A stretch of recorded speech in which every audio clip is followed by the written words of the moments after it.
لکشمی کی ایک بوا بستی ہی میں آباد تھی۔ بوا کی ایک لڑکی رکمنی لکشمی کی سخی تھی، جس سے راز و نیاز کیا کرتی تھی، اور 7ویں 15ویں دن لکشمی بستی کا پھیرا لگا لیا کرتی تھی۔ جب اس نے سنا کہ ایک چھیل چھبیلے جوان نے چھلیا کو پچھاڑ دیا ہے اور چھلیا اس کے پیروں کو چاٹتا پھر رہا ہے، تو اسے لگا کہ اس کی مراد برائی ہے۔ دراصل رگھو بوری والا کو دلواڑ کی چوکی پر چھلیا ہی نے بٹھایا تھا، اور وہ چھلیا کو باپ برابر مانتا تھا۔ راج پٹیل چھلیا کے آگے بھی ہاتھ جوڑے، لیکن چھلیا نے رگھو کے اس معاملے میں ہاتھ ڈالنے سے معذرت کر لی تھی۔ چھلیا نے کہا تھا کہ وہ رگھو کا گلا اپنے ہاتھ سے کاٹ سکتا ہے، لیکن اسے پیچھے ہٹنے کو نہیں بول سکتا۔ تو تم مجھ سے کیا چاہتی ہو؟ اس نے اپنی داستان ختم کی تو میں نے اس سے پوچھا۔ وہ کچھ دیر خاموشی سے مجھے دیکھے گئی۔ میری اچھا چھلیا سے سہایتا لینے کی نہیں ہے۔ کیا اچھا ہے تمہاری؟ کوئی میرے لیے رگھو دادا کے سامنے تن کے کھڑا ہو جائے۔ اس نے ایک ادا سے پلکیں چپکائیں اور اٹھلا کے بولی تھی۔ مجھے بے سختہ ہنسی آ گئی۔ اور تمہارا خیال ہے کہ یہ کام میں کر سکتا ہوں؟ ہاں، تم شکتی مان ہو۔ دکھ اسی بات کا ہے کہ رگھو کو للکارنے والا کوئی نہیں۔ رگھو میں کیا برائی ہے؟ مہیلائیں اپنے پریمیوں کو برا نہیں جان سکتی، ان کے من نے یہ ادھیکار نہیں دیا۔ رگھو مجھے برا نہیں لگتا، بس وہ سندر نہیں ہے، میری سندرتا پر نہیں جچتا۔ سندرتا عارضی چیز ہے لکشمی، آج ہے تو کل نہیں۔ اس پر گھمنڈ مہنگا پڑتا ہے۔ وہ چور، ڈاکو، ہتھیار اور اپرادھی ہے، اڈے کا دادا ہے، بھتہ کھاتا ہے۔ وہ تمہارا پریمی بھی تو ہے۔ تمہارے بتانے کے مطابق وہ سچا پریم کرتا ہے تم سے۔ سچے پریمی اپنی پریمکا کو خوش دیکھنا چاہتے ہیں۔ پریمکا خوش ہے تو ان کا پریم شانت ہے، مگر اس پریمی نے میرے جیون سے ہر سکھ چھین لیا ہے۔ بچے بچے کی زبان پر میرا نام ہے، گلی گلی رسوا کیا۔ اسے اپنی خوشی، اپنی جیت کا دھیان ہے۔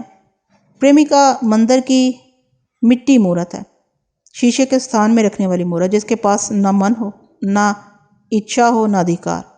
لکشمی کی آنکھیں ڈبڈبا گئیں۔ نہیں، وشنو سے اچھا ہے میں رگھو سے بول پڑوا لوں۔ وہ ڈرپوک بزدل کمینہ، میرے لیے بلیدان دینے والا، مجھے دیکھ کے آنکھیں اور راستے بدل لیتا ہے۔ تم کیا چاہتی ہو مجھ سے؟ بالفرض میری وجہ سے رگھو پیچھے ہٹ بھی گیا تو پھر کیا ہوگا؟ میں چند دن سے زیادہ ٹھہر نہیں سکتا۔ رگھو پھر آ جائے گا، یہ مسئلے کا حل نہیں ہے۔ بس یہ کہ جھوٹ موٹ ہی صحیح، مگر تم میرے لیے رگھو کے سامنے کھڑے ہو جاؤ۔ ایک بار لکشمی کے نام پر رگھو کا چاقو گرا دو، اس کے بعد موہن۔ وہ بولتے بولتے ایک دم کھوسی گئی، کچھ توقف سے دھیرے دھیرے بولی۔ اس کے بعد مجھے رگھو بوری والا بھی منظور ہے۔ تم اس کا چاقو گرا دو اور اس کے بعد رگھو آئے، میں اس کے ساتھ پھیرے کروا لوں گی۔ میں چونک پڑا۔ اس نے عجیب بات کی تھی۔ کیا مطلب؟ رگھو کو اپنی طاقت پر گھمنڈ ہے اور مجھے اپنی سندرتا پر مان ہے موہن جی۔ میری سندرتا کوئی زور نہیں، ہیکڑی پر زہر کھا مروں گی۔ میری سندرتا کوئی زور نہیں موہن جی۔ میرا نام بابر ہے۔ شاید وہ مجھے ہندو سمجھ رہی تھی۔ میرے لیے تو موہن ہو۔ بھگوان نے بہت سندرتا دی ہے تمہیں۔ اس کی آنکھیں بارے خمار سے بوجھل ہو رہی تھیں۔ میرے بارے میں تمہارے تمام اندازے غلط ہیں، اب تم جاؤ۔ مجھ سے بن پڑا تو تمہارے لیے ضرور کچھ کروں گا۔ میں نے پہلو بدلتے ہوئے کہا۔ رات کسی بھی لمحے جانے والی تھی۔ وہ واقعی دلبر لڑکی تھی۔ یوں تنے تنہا اندھیارے میں اڈے پر چلی آئی تھی۔ یہ کوئی باقاعدہ اڈا پاڑا تو نہیں تھا، لیکن ایک کمرے کی اس مکان کی بستی میں اڈے ہی کی حیثیت تھی۔ وہ ورفتگی سے مجھے دیکھ رہی تھی۔ اس کا یہاں سے چلے جانا بہت ضروری ہو چلا تھا۔ موہن جی، میں ایسے نہیں جاؤں گی، تم مجھے وچن دو، میری مدد کرو گے۔ وہ ایک دم بھڑکی اور مجھ سے لپٹ گئی، پھر شمع کی طرح جلنے لگی۔ میں نے بمشکل اسے خود سے علیحدہ کیا۔ موہن، تم میری آخری آس ہو، تم وچن نہ دو، لیکن لکشمی کا وچن ہے۔ تم میری اچھا کے بغیر جس دن یہاں سے جاؤ گے، میں پتھر باندھ کے ندی میں کود جاؤں گی۔ مجھ سے وعدہ لینے کے بعد ہی وہ وہاں سے گئی۔ میں نے سوچا تھا چھلیا سے اس سلسلے میں بات کروں گا، وہی اس بارے میں درست مشورہ دے سکتا تھا۔ سپیدی نے سیاہی کے شکم سے باہر آنا شروع کر دیا تھا۔ لیونارڈ نے خوب نیند کر لی تھی۔ مجھے امید تھی کہ صبح تک چھلیا کی طرف سے کوئی نہ کوئی خبر ضرور آ جائے گی۔ باروٹیا کا کردار مجھے بالکل سمجھ نہیں آیا تھا۔ ان کی کارگزاریوں سے لگتا تھا کہ وہ حادثاتی طور پر کرانتی کار بنا ہے۔ اس کی چھب ڈھب ہو بو کچھ اور تھی۔ اس نے انتہائی منظم طریقے سے بحری جہاز اغوا کیا تھا۔ اس درجے کی کارروائی ریاستی سپاہ کے لیے بھی کار محال تھی۔ اتنی بڑی کارروائی کا مقصد محض بیٹے کا حصول نہیں ہو سکتا تھا۔ دوسرے لفظوں میں یہ کہا جا سکتا تھا کہ جہاز کا اغوا اور تاوان کا مطالبہ دو مختلف اذہان کی عکاسی کرتے ہیں۔ کارروائی قوم کے لیے تن من دھن قربان کرنے کی بنیاد پر، جبکہ مطالبہ خود غرضی کی بین مثال۔ بٹھل کے ہاتھوں باروٹیا کا قتل اس کی حیثیت کے منافی تھا۔ بٹھل کی لیاقت، شجاعت، معاملہ فہمی اور طاقت میں کلام نہیں، لیکن باروٹیا کا قتل اتنا آسان نہیں ہونا چاہیے تھا۔ اس نے جہاز کے اغوا سے لے کر اپنے ٹھکانے تک مغویوں کی ترسیل کے بے پناہ منظم انتظامات کیے تھے۔ ایسا آدمی جو تاج برطانیہ سے ٹکرانے چلا تھا، اس کا اپنے ہی ٹھکانے پر یوں آسانی سے قتل ہو جانا مطابقت نہیں رکھتا تھا۔ ان تمام معاملات میں کہیں نہ کہیں خلا موجود تھا جو میری سمجھ میں نہیں آیا تھا۔ چھلیا کے مطابق تمام انگریز قیدیوں کو شدت انتقام میں ہلاک کر دیا گیا ہے۔ یہ بات بھی خلاف عقل تھی۔ کرانتی کار ہو یا ڈاکو، دونوں ہی صورتوں میں مغوی ان کے لیے انتہائی اہمیت کے حامل تھے۔ وہ جس کار شوق میں مبتلا تھے، وہاں زندگی اور موت معمول کا حصہ ہوتی ہے۔ اپنے سردار کے قتل پر یہ سیخ پائی خلاف معمول تھی۔ مانا کہ جذبات اپنے حکمران خود ہوا کرتے ہیں، تاہم یہ حکمران نہیں ہوتے۔ میرے دل میں خوف لکیریں بڑھا رہا تھا۔ جو لوگ اپنے سردار کے غم میں انگریز قیدیوں کو بدرے قتل کر سکتے ہیں، ان کی دسترس سے بٹھل کیسے نکل آئے گا، جبکہ اس علاقے کا چپا چپا ان کا دست نگر ہے۔ مجھے چھلیا میں ذرا بھی کھوٹ محسوس نہیں ہوئی تھی، لیکن وہ کس بل پر میرے ساتھیوں کی حفاظت کا ذمہ لے گیا تھا۔ باروٹیا نے اڈے کے لوگوں سے تعاون لیا ہوگا، لیکن اتنے بڑے گروہ کا سردار ان کا محتاج نہیں ہو سکتا تھا۔ پورے کاٹھیا واڑ کے اڈے پاڑے کے لوگ یکجان ہو کے بھی باروٹیا کو منہ نہیں دے سکتے تھے۔ رندھاوے نے اپنے سردار کے غم میں انگریزوں کو چھلنی کروا دیا تھا۔ وہ ہمیں کچلنے کے لیے یقیناً بفر رہا ہوگا اور ہماری کھوج کے لیے تمام تر وسائل بروئے کار لائے گا۔ اس ہنگامہ خیزی میں ریاست کا کردار سب سے پیچیدہ رہا تھا۔ کاٹھیا واڑ کی تمام ریاستیں انگریزوں کی باج گزار تھیں۔ دلی سے فوج آتی جب آتی، لیکن ریاست بھی تو پاس وفا کرتی ہے۔ اب تک یہ اور اس جیسی دیگر مضافاتی بستیاں چھاونیاں بن جانی چاہیے تھی، لیکن ہم نے جنگل کا اتنا بڑا حصہ سڑک کے ساتھ چلتے چلتے گزارا۔ بستی میں ایک دن گزر گیا، سرکار کے نام پر چڑیا کا بچہ بھی نظر نہ آیا تھا۔ میں جو سوچ رہا تھا، معاملہ الجھتا جا رہا تھا۔ تصویر کا دوسرا رخ بھی دیکھنا چاہیے۔ بہت ممکن ہے بڑے پیمانے پر سرکار حرکت میں آ چکی ہو، جنگل کی دوسری طرف سے گھیرا ڈال دیا گیا ہو۔ بہرحال میری معلومات کا ماخذ چھلیا تھا، اس کے علاوہ مشاہدہ تھا۔ مجھے چھلیا پر اکتفا نہیں کرنا چاہیے۔ دن نکلنے کے بعد میں نے بستی سے سنگن لینے کا ارادہ کر لیا تھا۔ بستی سے مختلف باتیں مل سکتی تھی۔ میں کمرے میں چلا آیا۔ لیونارڈ اوندا پڑا تھا، آہٹ پر سیدھا ہو گیا۔ بابر، کچھ دیر نیند کر لو، اس نے جماہی لیتے ہوئے کہا۔ میں نیند کر چکا ہوں، میں نے لاتعلقی سے کہا۔ وہ نیند نہیں، یہ نیند کر لو، اس نے آنکھیں میچ کے دکھاتے ہوئے کہا۔ نیند ایک ہی طرح کی ہوتی ہے۔ شاید اس نے مجھے لکشمی سے باتیں کرتے دیکھ لیا تھا۔ وہ اس ملاقات کو غلط رنگ دے رہا تھا۔ ہندوستان کی خوبصورتی فاتح عالم ہے، دنیا کشا کشا یہاں چل کے آتی ہے۔ وہ مسکرا رہا تھا۔ شاید تم غلط بول گئے ہو، اصل لفظ ہے مفتوح عالم، میں نے کچھ ترشی سے کہا۔ اس نے عذر خوب تراشا تھا۔ وہ لڑکی بہت خوبصورت تھی۔ بابر، کون تھی؟ میں نہیں جانتا۔ رات بھر صرف اس کی صورت تکتے رہے ہو؟ پوچھنے کی مہلت کیا ملی ہوگی؟ اس نے زبردستی کہا لگایا۔ بھلا ایسی آسان ہیں ہوشکاریاں؟ میں بستی میں جا رہا ہوں، تم تازہ دم ہو جاؤ، یہاں سے باہر مت نکلنا۔ اسے غلط فہمی تھی تو رہے۔ ایک ہی رات میں دل اتنا لب گیا ہے، نام تک نہیں بتاتے؟ لیونارڈ نے دیدے پھیلاتے ہوئے کہا۔ لکشمی نام تھا اس کا، اور وہ میری محبوبہ تھی۔ آپ خوش ہو؟ مجھے غصہ آ گیا تھا۔ لیونارڈ مچل کے آگے بڑھا اور مجھے بازوؤں میں بھینچ لیا۔ تم غصے میں اور اچھے لگتے ہو۔ تمہیں دیکھ کے لڑکی دل ہار جائے تو اس کا دوش نہیں۔ تمہیں خدا نے ہم اور صاف و کمال بنایا ہے۔ صحن میں کھٹ پٹ کی آوازیں آئیں تو میں باہر نکل آیا۔ چٹائی لپیٹ کے ایک طرف رکھ دی تھی۔ کچے فرش پر ایک سکہ چھڑکاؤ کر رہا تھا۔ مجھے دیکھ کے اس نے میلے چکیٹ کرتے سے ہاتھ پونچھے اور نمسکار کیا۔ چلتا پرزا لگتا تھا۔ دوڑتے قدموں سے اس نے مٹکے کا پانی کیاری میں الٹ کے تازہ پانی بھر دیا۔ پھر مشک کا بچا ہوا پانی پھرتی سے دیواروں پر اچھالا اور یہ جا وہ جا۔ حالانکہ میں اس سے بات کرنے کا سوچ ہی رہا تھا، لیکن وہ مچھلی کی طرح چھچل گیا تھا۔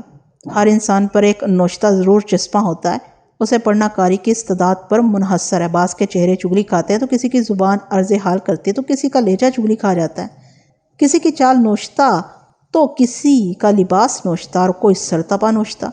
بالکل اسی طرح سکے کے بارے میں گمان گزرا تھا کہ یہ خبردار آدمی اس کے جاتے ہی دو آدمی صحن چڑھ آئے۔ یہ دونوں کل تمام کاموں میں نمایاں تھے۔ ان میں ایک وہ تھا جو مرغے بسمل کروایا تھا اور دوسرا لپکا پھرتا تھا۔ وہ دیکھتے ہی بچ سے گئے۔ ان میں سے ایک کا نام دھیارا اور دوسرے کا نام لنگ چند تھا۔ اسے لنگو کے نام سے بلایا جاتا تھا۔ یہ دونوں آج کل چھلیا کے آگے پیچھے پھر رہے تھے، پر چھلیا نے اب تک ان پر ہاتھ نہیں رکھا تھا۔ دھارا بمبئی جا کے قسمت آزمانا چاہتا تھا اور لنگو کاٹھیا واڑ کے کسی بڑے شہر میں بسنے کا آرزومند تھا۔ میں کافی دیر ان سے ادھر ادھر کی باتیں کرتا رہا۔ وہ اتنا ہی جانتے تھے جتنا چھلیا مجھے بتا گیا تھا۔ بھوک قطن نہیں تھی، لیکن لنگو چکما دے کے نکل گیا۔ وہ باتیں کرتے کرتے ابھی آیا کہہ کے گیا اور واپسی پر پیتل کی دمکتی ہوئی پیالوں سے بھرا خوان لادے چلایا۔ پراٹھے، باجرے کی روٹی، سرسوں کی ترکاری، دہی کا سالن اور نہ جانے کیا کیا اس خوان میں بھرا تھا۔ لیونارڈ بھی آ گیا۔ ضروریات سے فراغت کے بعد تھوڑا بہت میں نے بھی کھا لیا، لیکن لیونارڈ آخری لقمے تک چباتا رہا۔ اسے ہندوستانی کھانا بہت پسند آیا تھا۔ ناشتے کے بعد میں باہر نکل آیا۔ لنگو اور دھارا میرے دائیں بائیں ہو گئے۔ میں نے انہیں واپس کرنا چاہا، لیکن وہ بضد رہے۔ ان سے لاری کے متعلق دریافت کیا تو انہوں نے بتایا کہ یہاں سے ٹانگے کے ذریعے دلواڑہ جایا جاتا ہے۔ دلواڑہ سے ہندوستان بھر کے لیے ریل بھی مل جاتی ہے اور لاریاں بھی۔ کچھ ہی دور ٹانگے نظر آئے جو قطار میں کھڑے تھے، جن پر سواریاں لپک رہی تھیں۔ ایک کے پیچھے ایک تانگا روانہ ہو رہا تھا۔ وہیں ساتھ ہی پنساری کی بہت بڑی دکان تھی، جس پر خوب ریل پیل تھی۔ لنگو نے بتایا کہ جو سودا دلواڑ سے نہیں مل سکتا وہ مہاجن کی دکان میں بھرا پڑا ہے۔ میں وہاں قریب پہنچا تو وہ مہاجن مجھے دیکھ کر تھرکتا ہوا دوڑا چلا آیا۔ رام رام، دھنیہ واد، جے ہو سری رام جی کی۔ سواگت ہے مہاراج۔ ای داس کو بھوا بولنے کا ہے۔ بھوا مہاجن۔ اس نے ہاتھ جوڑ کے پرنام کیا۔ کاروباری مسکراہٹ تو گویا اس کے چہرے پر ثبت تھی۔ میں نے جواباً ہاتھ جوڑنے پر اکتفا کیا اور آگے بڑھنے کا فیصلہ کیا، لیکن وہ آڑے آ گیا اور منت سماجت کرنے لگا کہ میں اس کی دکان پر کچھ دیر کے لیے بیٹھوں، اسے خدمت کا موقع دوں۔ اسے دیکھ کے مجھے اندازہ ہو رہا تھا کہ بستی میں میرے متعلق کیا چمگوئیاں ہو رہی تھیں۔ وہ کھینچ تان کے مجھے دکان میں لے گیا اور ملازم کو بادام کے شربت کے لیے دوڑایا۔ شربت منگواتے وقت اس نے بتانا ضروری سمجھا کہ اس کے ہاں دلواڑے سے روزانہ برف آتی ہے۔ وہ بستی کا اکلوتا خوش قسمت صاحب عیال ہے جو برف سے یکتائی کشید کرتا ہے۔ اس کی یہ دکان خاصی کشادہ تھی اور اسباب سے لدی پدی نظر آتی تھی۔ ایک طرف پٹسن کی بوریوں کے ڈھیر تھے، جن کے منہ کھلے ہوئے تھے اور گلے گولائی میں مڑے ہوئے تھے۔ اناج، دانے، چاول، شکر، گھی، تیل کے پپیتے، خوشبودار صابن، دھوبی صابن، پوجا کا سامان۔ ایک طرف رنگ رنگ کپڑوں کے تھان، لٹھا بوسکی، سوتی، ریشمی، ہر قسم کا کپڑا۔ دوسری طرف شیشے کا صندوق، چاندی، سونے کے زیورات، انگوٹھیاں، گلو بند، کنٹھے، کڑے، مالا، پٹی، سربند، نتلیاں، چوٹی بند، جوڑے، جڑاؤ ہار اور نہ جانے کیا کچھ اس میں بھرا پڑا تھا۔ ایک طرف چھریاں، قسم قسم کے چاقو، تلواریں، ترشول، زنجیریں، درانتیاں، ہتھوڑیاں، چھینیاں اور دوسرا زرعی سامان بھرا پڑا تھا۔ تو ایک طرف خوشبویات، عطریات، پوجا کا مکمل سامان، رام کرشن ماتا اور دیگر کی مورتیاں آراستہ تھیں۔ لبان کی سلگن دکان میں خوب رچی ہوئی تھی۔ ملازم بادام کا شربت لے آیا۔ وہ سفید چاندی کا نقش کٹورا تھا۔ شربت انتہائی ٹھنڈا، شیریں اور گاڑھا تھا۔ شربت میں ایک قسم کا بادام کا چورا پڑا تھا۔ بادام کو چاندی کے ورق کے ساتھ چورا کیا جاتا ہے۔ اس طرح بادام کا چورا سنہری رنگ پکڑ لیتا ہے، پھر اسے شربت بادام کے پیالے میں اوپر سے چھڑک دیا جاتا ہے۔ یہ عمرہ کا مرغوب شربت تھا۔ مجھے خیال آیا لیونارڈ یہ شربت پی لیتا تو خوب خوش ہوتا۔ بھوا مہاجن نے دھارا اور لنگو کے لیے شربت نہیں منگوایا تھا۔ بہو جی، میرے ساتھ 2 مہمان اور بھی ہیں۔ مجھے اچھا نہیں لگا تھا، مہاجن کو یاد دہانی کروانی پڑی۔ اس نے ایک لمحے کو کڑوا سا منہ بنایا، پھر وہی کاروباری مسکراہٹ بکھیر لی۔ یہ تو اپنا دھارا اور لنگو ہونے کا ہے۔ یہ اپنا بالک ہے، مہمان کائیں کو۔ لیکن اس نے ان دونوں کے لیے بھی شربت منگوا دی، البتہ مٹی کے پیالوں میں۔ پھر وہ مجھے ہاتھ پکڑ کے زیورات کے صندوق پر لے کر بولا، جس پہ ہاتھ رکھنے کا وہ اب ان تیرے کو نظر کرنے کا ہے، سرمانے کا نہیں ہے، بس اشارہ کرنے کا ہے۔ میں نے ادھر تراشا کہ ابھی جلدی ہے، پھر آ کے لے لوں گا، لیکن وہ ہٹیلا ہو گیا۔ آخر تنگ آمد بدجنگ آمد میں نے زیورات کے اوپر نظر ڈالی۔ میری آنکھوں کے سامنے اندھیرا سا آ کے گزر گیا، میں پتھر کا ہو گیا تھا۔ یک مجھے ہوش آیا تو میں نے بے اختیار گلے پر ہاتھ مارا۔ کورا کی مالا وہاں موجود تھی۔ بھوا مہاجن مجھے بغور دیکھ رہا تھا۔ میرے جسم کی لرزش تو اندھے کو بھی نظر آ جاتی۔ زیورات کے بیچوں بیچ ایک سنگ سفید میں پیوست وہی موتی جگمگا رہا تھا، ہو بہو میری مالا میں پیروئے موتیوں جیسا۔ میں اسے ہزاروں میں پہچان سکتا تھا۔ میری سانس ایک دم تیز ہو گئی۔ یہ ابا جان کی بیچی گئی مالا کا موتی نہیں ہو سکتا تھا؟ کیا کورا کے پاس بھی ایسی مالا تھی؟ وہ مجھے اسی علاقے میں نظر آئی تھی۔ یہ سوچ کے میرے جسم کا رواں رواں لرزنے لگا کہ یہ موتی مولوی صاحب نے فروخت کیا ہوگا تو کیا وہ اس بستی میں آئے تھے؟ اگر وہ اس بستی میں آئے تھے تو پھر وہ یہاں ممتاز تھے، پوری بستی کے دل و دماغ میں یقیناً موجود ہوں گے۔ وہ تمہیں کہاں ملے تھے؟ میں نے بے قراری سے پوچھا۔ بھوا مہاجن نے موتی سے میری جذباتی وابستگی اچک لی اور محتاط انداز میں بولا، ای موتی بڑے خان جی کو پیس کرنے کا ہے۔ ابھی آپ کی اچھا ہے تو تم غلط سمجھتے ہو، مجھے موتی نہیں چاہیے۔ براہ مہربانی جن سے موتی خریدا ہے ان کا عطا پتہ بتا دو۔ وہ سینکڑوں موتیوں سے بڑھ کے ہیں، مجھ سے کہاں صبر ہوتا۔ میں نے اس کی بات کاٹ کر فوراً غلط فہمی دور کرنے کی کوشش کی۔ مجھے تو پنکھ لگ رہے تھے کہ ابھی بھوا مہاجن پتہ بتائے گا اور ابھی میں اس کی چوکھٹ پر جا موجود ہوں گا۔ میں اس کی لب کشائی کا منتظر تھا اور بھوا کا چہرہ پڑھ رہا تھا۔ اس نے کھوجتی نظروں سے مجھے دیکھتے ہوئے کہا، اپنے کو بھی پورا وشواس ہے اس کے پاس گھنیڑے موتی ہیں، مگر ابھی وہ ملنے کا نہیں ہے سوامی جی۔ اگر تیرے کو کچھ خبر ہوئی تو اپنے کو بتانے کا ہے۔ اے انوکھا موتی ایک دم تھوڑا۔ بھوا مہاجن نے گرگٹ کی طرح رنگ بدلا تھا اور کچھ چھپا گیا تھا۔ یقیناً اس نے عام گٹھلے کے دام خریدا تھا، پوری فصل خریدنے کا خواہاں تھا۔ اس کا مطلب تھا کہ وہ لازماً مولوی صاحب کے پتے سے واقف تھا اور مجھ میں اب صبر کی تاب نہیں تھی۔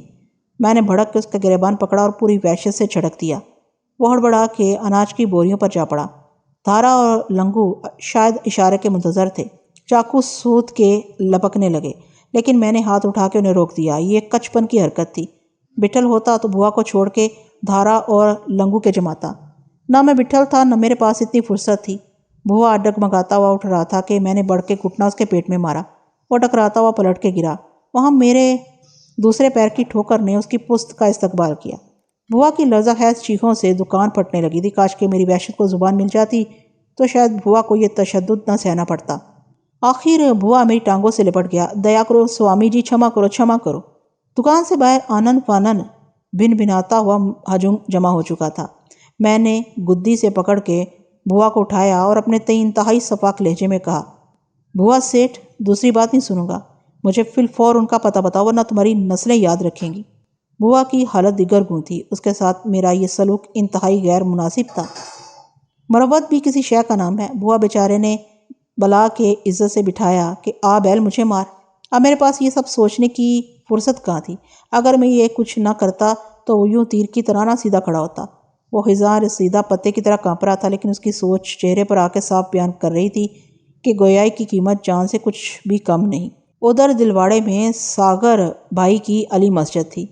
وہ ادھر ساگر بھائی کے گھر میں رہنے کا ہے، پر بھوا نے ڈوبتی آواز نکالی، ساگر بھائی کو لاکھ پورا اور آدھ دینے کا ہے۔ وہ نڈال ہو کے فرش پر پسر گیا۔ لمحوں میں اس کا رنگ پیلا زرد پڑ گیا تھا۔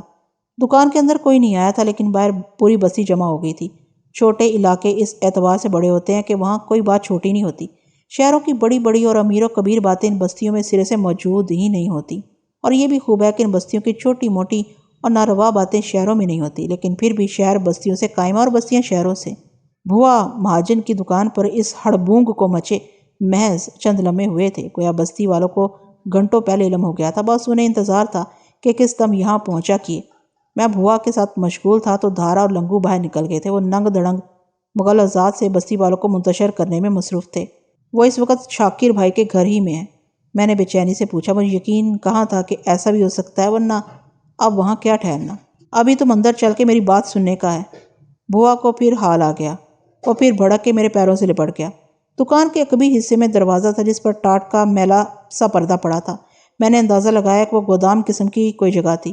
میرا دل کھولتے ہوئے شوربے کی طرح ابل رہا تھا۔ میں نے بمشکل خود کو سنبھالا۔ جلد بازی ایک مرتبہ بھی منزل کو دھندلا سکتی تھی۔ مجھے ایک مرتبہ پھر پوری شدت سے احساس ہوا کہ کوئی ہے جو مجھے کورا سے ملانے کے در پہ ہے، ورنہ بحری جہاز تو بمبئی جا رہا تھا اور مجھے کیا پڑی تھی جو بھوا مہاجن کی دکان پر چڑھتا۔ میں نے جھٹک کے اپنے پیروں سے بھوا کو الگ کیا اور کڑک کے کہا، اندر کیا ہے؟ ادھر سب سننے کا ہے، ابھی سارا سچ بتائیں گا۔ یہ سب لوگ میرے کو ختم کرنے کا ہے سوامی جی، بڑی راج کی بات ہے۔ میرا دل ایک بار پھر سے دھڑک اٹھا۔ مجھے متواتر یہ محسوس ہو رہا تھا کہ میری توقع سے کہیں زیادہ یہ شخص کورا اور مولوی صاحب کے بارے میں جانتا ہے۔ میں نے گریبان پکڑ کے اسے اٹھا لیا اور دروازے کی طرف دھکیلا۔ چلو، ذرا ہوشیاری دکھائی تو تمہارے ٹکڑے کو شمار نہیں کر سکے گا۔ میرا ذہن بصورت گھوم رہا تھا۔ دروازے کے اس طرف واقعتاً گودامی تھا۔ بھوا نے ہوش ربا تفصیل بتائی۔ اس نے بتایا کہ قریباً 1 ماہ قبل وہ حسب معمول دلواڑہ خریداری کے سلسلے میں گیا۔ وہاں ایک جوہری اس کا بے حد گہرا دوست ہے۔ وہ دلواڑہ جاتا ہے، فارغ وقت اپنے جوہری دوست ہی کے پاس گزارتا ہے۔ لطف کی بات یہ ہے کہ وہ جوہری مسلمان تھا اور اس کا نام حسین والا تھا۔ بھوا نے دلواڑ سے میٹرک پاس کیا تھا، جہاں حسین والا اس کا ہم جماعت تھا۔ دونوں کا تعلق متمول خاندانوں سے تھا اور دونوں ہی کے خاندان مذہبی انتہاؤں پر استوار تھے، ایک کٹر ہندو اور دوسرا کٹر مسلمان۔ حسین والا سے بھوا مہاجن کے خوب لمبے مباحثت ہوا کرتے تھے۔ گزشتہ 1 سال سے تو ان کی ہر ملاقات اسی بحث کی نظر ہو رہی تھی، جبکہ ان فروعات سے جدا ان کی دوستی اٹوٹ تھی۔ اس دن بھی بھوا حسین والا پر یہ ثابت کرنے میں مشغول تھا کہ ہندو مت بے شمار دیوتاؤں کی بجائے ایک بھگوان کی وحدانیت کا پرچاری ہے۔ جب ایک بار ریش و چمکتی ہوئی صورت کا مالک نرم روح بزرگ حسین والا کے پاس آیا تھا۔ اس نے اپنا نام مولوی شفیق احمد بتایا اور حسین والا کو اس کے مربی شاکر بھائی کا حوالہ دیا۔ ان کے پاس یہ موتی تھے جسے وہ فوری فروخت کرنا چاہتے تھے۔ حسین والا نے موتی کے دام ان کی توقع سے کہیں کم لگائے۔ وہ پریشان اور گھبرائے سے لگتے تھے۔ انہوں نے معمولی سی اجرا کے بعد یہ انمول موتی حسین والا کو کوڑیوں کے بھاؤ بیچ دیا اور شان بے نیازی سے چلتے بنے۔ حسین والا کی طویل رفاقت سے بھوا کو بھی زرد و جواہر کی اچھی خاصی پہچان ہو گئی تھی۔ موتی کی اہمیت اسے چھپی نہ رہ سکی۔ اس نے اپنی دوستی کا بھرپور فائدہ اٹھاتے ہوئے حسین والا پر اصرار باندھ لیا۔ آخرکار حسین والا کو وہ موتی معقول منافع پر بھوا کو فروخت کرنے پر ہی بنی۔ مولوی شفیق کی بے اعتنائی سے بھوا نے اندازہ لگایا تھا کہ ان کے پاس یہ در انمول بے بہا ہیں۔ شاکر بھائی سے وہ رسمی طور پر واقف تھا۔ شاکر بھائی ویسے تو علی مسجد کے متولی تھے، لیکن در پردہ ان کے بیاج کا وسیع لین دین تھا۔ دلواڑہ کی کون سی اینٹ اور کون سی دیوار تھی جو شاکر بھائی کے پیسے سے نہ لگی ہو؟ شاکر بھائی کے گزروں کی تیسری پشت علی پیر کے ہاتھوں مسلمان ہوئی تھی۔ بیاج کا بیوپار ان کا آبائی پیشہ تھا جسے ترک کرنے پر وہ قادر نہ تھے اور نہ ہی وہ ایسا کرنا چاہتے تھے، کیونکہ ان کے کھاتہ دفتر کی الماری پشتوں سے مقروض لوگوں کے ناموں سے بڑی پڑی تھی۔ تاہم وہ خود کو سود خور کہلوانا سخت ناپسند کرتے تھے، اس لیے پورا دلواڑ ان کے کاروبار سے مکمل واقفیت رکھنے کے باوجود کچھ نہیں جانتا تھا۔ شاکر بھائی کے آبا نے علی پیر کے مزار پر علی مسجد بھی بنوائی تھی، جہاں ہر 11ویں کو بمبئی سے قوال آتے تھے۔ بھوا اس کے لیے حیران ہوا کہ شاکر بھائی نے موتی خود کیوں نہیں خرید لیا، لہٰذا وہ حسین والا سے موتی لے کر سیدھا شاکر بھائی کی کوٹھی پر پہنچا۔ شاکر بھائی سے بولا کہ ایک نسبت اور بھی تھی۔ شاکر بھائی بھوا ہی کی ذات برادری کا تھا اور بھوا کا خیال تھا کہ اس کے اور شاکر بھائی کے پردادا دور پرے کے رشتے کے بھائی تھے۔ شاکر کا پردادا جب مسلمان ہوا تو اس کے رشتے ناطے تبدیل ہو گئے تھے۔ شاکر بھائی بھوا کو اپنے در پر دیکھ کے متعجب ہوا، تاہم اس سے بڑے اتفاق سے ملا۔ بیٹھک کی بجائے مردان خانے میں بٹھایا۔ بھوا نے باتوں ہی باتوں میں مولوی شفیق اور موتی کا تذکرہ کیا تو شاکر بھائی چونک گیا۔ وہ مولوی صاحب سے واقف تھا، تاہم نادر و نایاب موتیوں کے خزانے کا اسے علم نہیں تھا۔ مولوی صاحب تقریباً 1 ماہ سے علی مسجد کے امام کے گھر میں مقیم تھے۔ ان کے ہمراہ اکلوتی صاحبزادی تھی۔ وہ امام مسجد کے پرانے واقف کار تھے اور سیر و سیاحت کی غرض سے چلتے چلتے یہاں تک پہنچے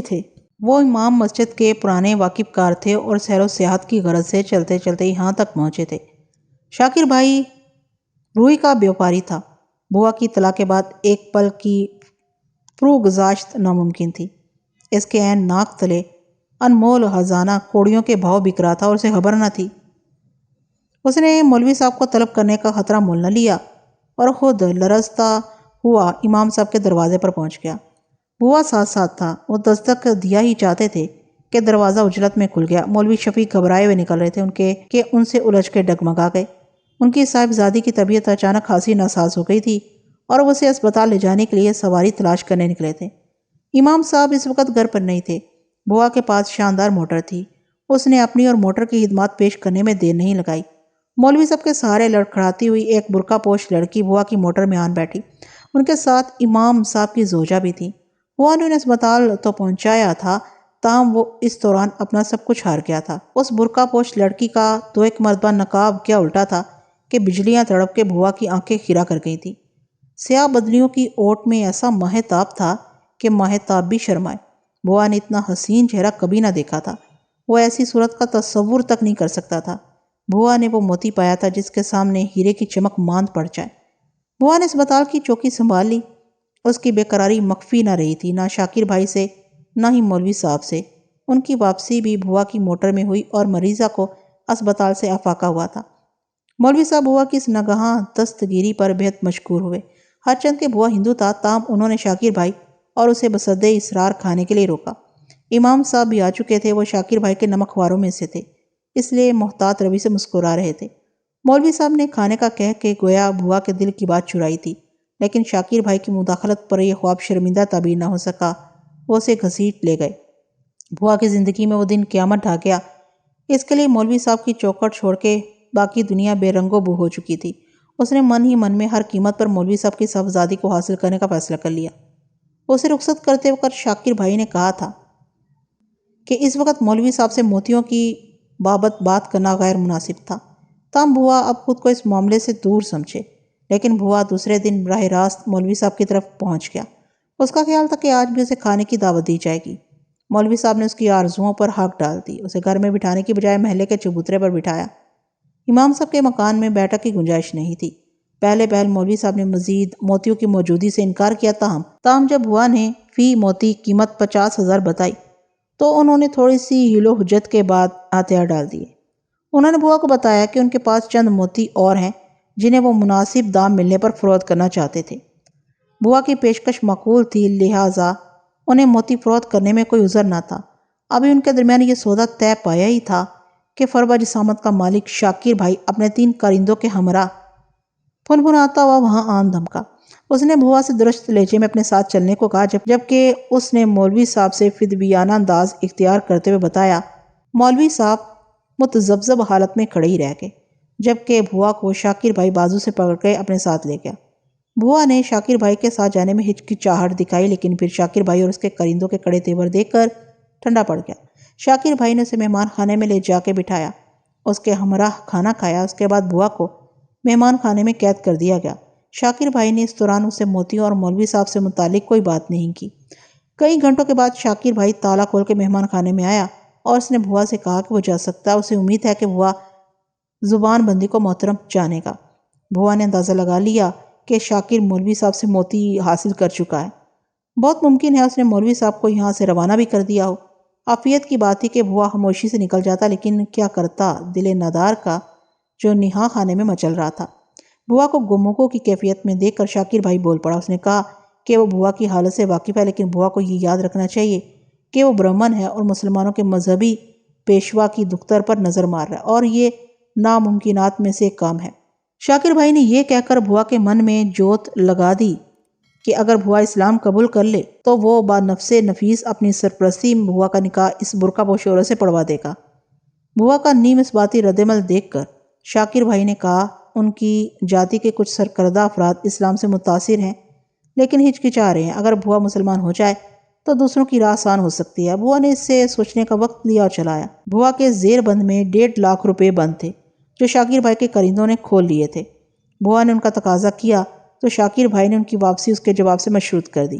بھوا کے جی میں ہے کہ یہاں سے نکلتے ہی پولیس میں پرچہ دے۔ ایک پولیس آفیسر سے اس کی جان پہچان تھی، لیکن اسے محسوس ہوا کہ 1.5 لاکھ روپے کی اسے اب کوئی خاص فکر نہیں رہی تھی۔ اتنی بڑی رقم ہاتھ سے نکل گئی تھی اور بھوا اس رخ سہناز کے تصور میں غرق تھا۔ وہ اسلام قبول کرنے سے وابستہ خطرات کا احاطہ کر رہا تھا۔ اسے صاف نظر آ رہا تھا کہ اس کا قبول اسلام بہت سوں کے لیے قابل تقلید مثال تھا، اور شاکر بھائی کی مسلم تنہائی کو بھی خاصا افاقہ ہو سکتا تھا۔ لیکن دوسری طرف اس کی جان کو لالے بھی پڑ سکتے تھے۔ اس کا کاروبار تباہ و برباد ہونے کا قوی امکان تھا۔ وہ آج جن میں محترم تھا انہی میں اچھوت بن جاتا، لیکن وہ کیا کرتا؟ وہ خانہ برباد تو اسی لمحے ہو چکا تھا جب اس کی موٹر مولوی صاحب کے دروازے لگی تھی۔ ہفتے بھر کی سوچ بچار سے اس نے جانا کہ عافیت مسلمان ہونے ہی میں تھی۔ وہ دوڑا دوڑا شاکر بھائی کے پاس گیا، اسے مزدہ جاں افزاں سنایا، مگر شاکر بھائی نے اس کے خواب چکنا چور کر دیے۔ مولوی صاحب گزشتہ رات اپنی صاحبزادی کے ہمراہ وہاں سے جا چکے تھے۔ شاکر بھائی نے اسے بتایا کہ صبح دستک دی گئی تو ان کا دروازہ اندر سے کھلا ہوا تھا۔ کئی دستکوں کے بعد جب کوئی نہ آیا تو معلوم ہوا کہ مکان تو اندر سائیں سائیں کر رہا ہے۔ مولوی صاحب اپنی اکلوتی صندوقچی اور صاحبزادی کے ہمراہ غائب ہیں۔ بھوا کو انہوں نے بےحد تلاش کیا، لیکن کوئی اتا پتہ نہیں مل سکا تھا۔ البتہ اسے یہ سن گن مل گئی تھی کہ شاکر بھائی نے مولوی صاحب سے اپنے بیٹے کے لیے رشتہ مانگا تھا۔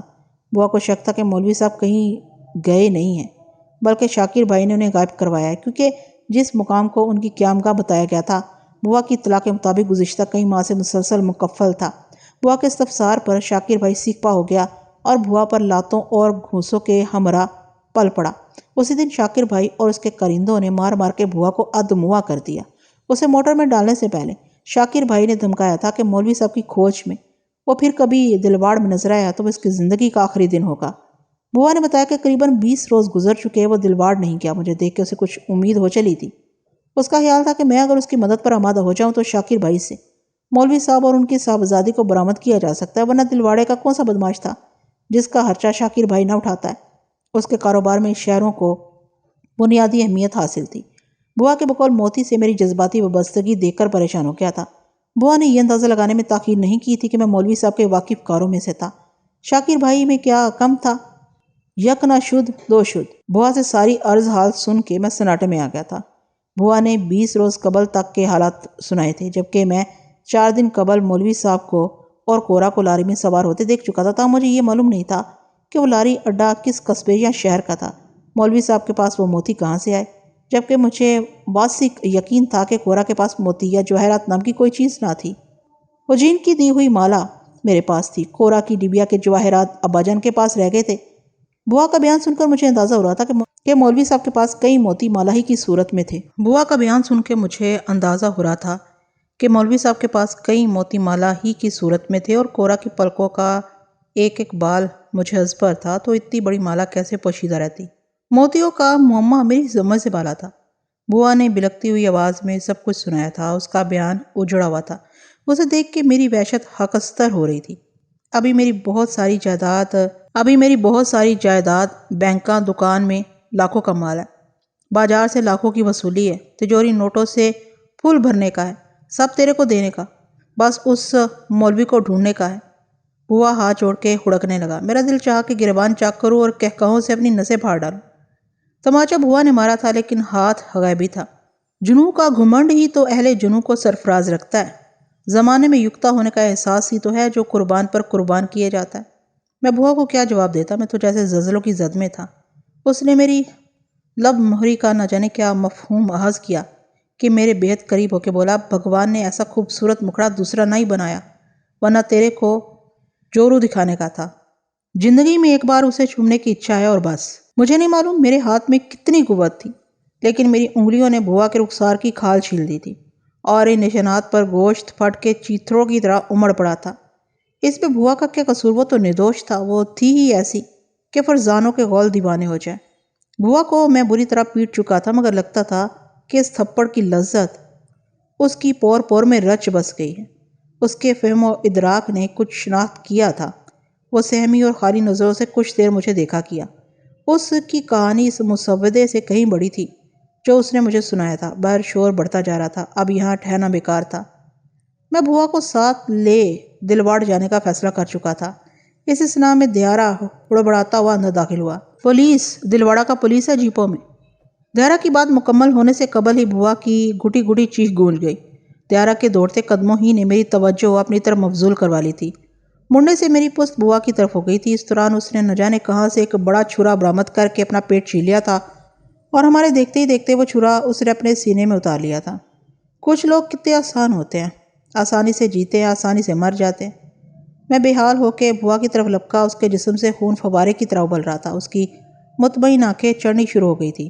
میں نے ہارے ہوئے جواری کی طرح اسے جھنجھوڑا۔ اس کی آنکھوں نے آخری بار مجھے دیکھا۔ اس کی زبان نے لڑکھڑاتے ہوئے ڈگمگاتے ہوئے کہا، مولوی صاحب کا خدا میرا خدا، اس چھوری کا خدا میرا خدا، میں ہندو دھرم چھوڑنے کا۔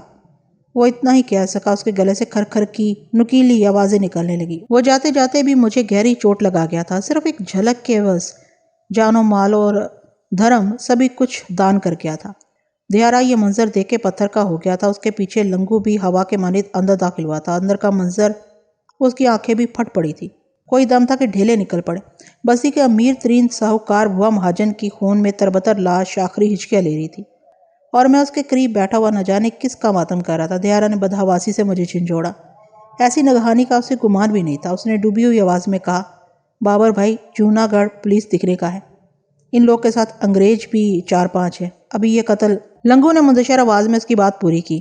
اپنے کھاتے میں پڑنے کا ہے۔